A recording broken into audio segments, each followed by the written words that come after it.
परमेश्वर का हम धन्यवाद करते हैं सभी मसीह भाई बहनों को। जय मसीह की। मेरे प्यारो, आइए प्रभु का वचन सुने और अपनी सारी चिंता परेशानियों को प्रभु के हाथ में सौंप दीजिए। क्या जाने प्रभु की दया हो और आप वचन सुनते सुनते भले चंगे हो जाए। तो जो लोग नए हैं कृपया इस चैनल को सब्सक्राइब कर दे।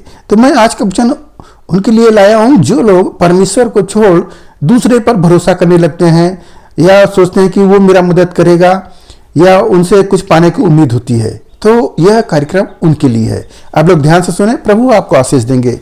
यहाँ पहला सामुएल अध्याय 12 और वचन 20। सामुएल ने लोगों से कहा, डरो मत, तुमने यह सब बुराई तो की है, परंतु अब यहोवा के पीछे चलने से फिर मत मुड़ना, परंतु अपने संपूर्ण मन से उसकी उपासना करना और मत मुड़ना, नहीं तो ऐसे व्यर्थ वस्तुओं के पीछे चलने लगोगे जिनसे कुछ लाभ पहुंचेगा न कुछ छुटकारा हो सकता है, क्योंकि वे सब व्यर्थ ही हैं। आमीन, हालेलुया। यहां पर सामुएल इस्राएलियों को बता रहे हैं कि आप लोग ने गलती तो किया है, परंतु अब डरो मत। क्यों? क्योंकि नबी उनके बीच में है, प्रभु का जो दास उनके बीच में है, वह प्रभु को मना लेगा, क्योंकि प्रभु का क्रोध भड़का है। क्यों भड़का है? वो लोग, इस्राएली लोग, अन्य जाति की तरह मांग कर रहे थे राजा का, कि राजा चाहिए, हमें राजा चाहिए। तो परमेश्वर और सामुएल को, दोनों को, प्रभु को भी अच्छा नहीं लगा और सामुएल को भी बुरा लगा। तो वहां पर उनके ऊपर दंड आने वाला ही था कि वो लोग ने अपने पापों को मान लिया और कह रहे हैं सामुएल इस्राएलियों से कि तुम क्या करो, अब मन प्रभु की ओर से न मोड़ना, राजा की ओर मत मन लगाना, तुम परमेश्वर की उपासना करना। अगर तुम ऐसा नहीं करोगे तो प्रभु छोड़ देंगे और तुम व्यर्थ वस्तुओं के पीछे लगोगे दौड़ने।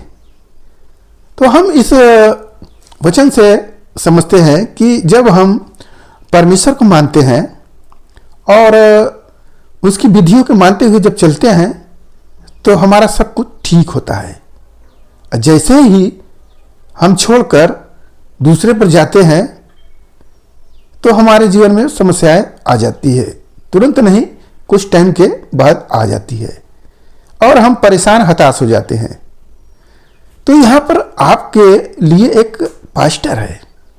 आप उस पास्टर को बुलाइए और अपने पापों का अंगीकार करिए और प्रभु आपके जीवन में अद्भुत काम करेंगे। वह पास्टर प्रार्थना करेगा और आपका पाप क्षमा होगा। जैसे इस्राएलियों का गलती किए, मगर यहाँ पर वो बोल रहे हैं सामुएल की, डरो मत, मत डरो, प्रभु संभालने वाला है, तुम उसकी ओर ही मुड़े रहना, तुम दूसरे की ओर, पराई की ओर मत मुड़ना। पराई का मतलब जैसे परमेश्वर को मानते हैं आप और लगे दूसरे को भी मानने। तो जब प्रभु का वचन को आप तोड़ रहे हैं, जैसे प्रभु कह रहे हैं जो 10 आज्ञाएं हैं कि तुम दूसरों को ईश्वर कह के न मानना, न दंडवत करना। यदि हम उनको मान रहे हैं तो परमेश्वर का हम विरोध कर रहे हैं। तो मेरे प्यारो, आज के इस वचन से आप जानिए कि परमेश्वर सच्चा है। वह हमारी गलतियों को क्षमा करता है, अपराधों को क्षमा करता है। जब हम मन से प्रभु को मानते हैं तो वह प्रभु हमें संभालता है, हर एक बुराई परेशानियों से बचाता है और हमें आशीष से भरता है। तो हम अगर दूसरों की सहायता ले रहे हैं तो हम कुछ भी नहीं कर पाएंगे।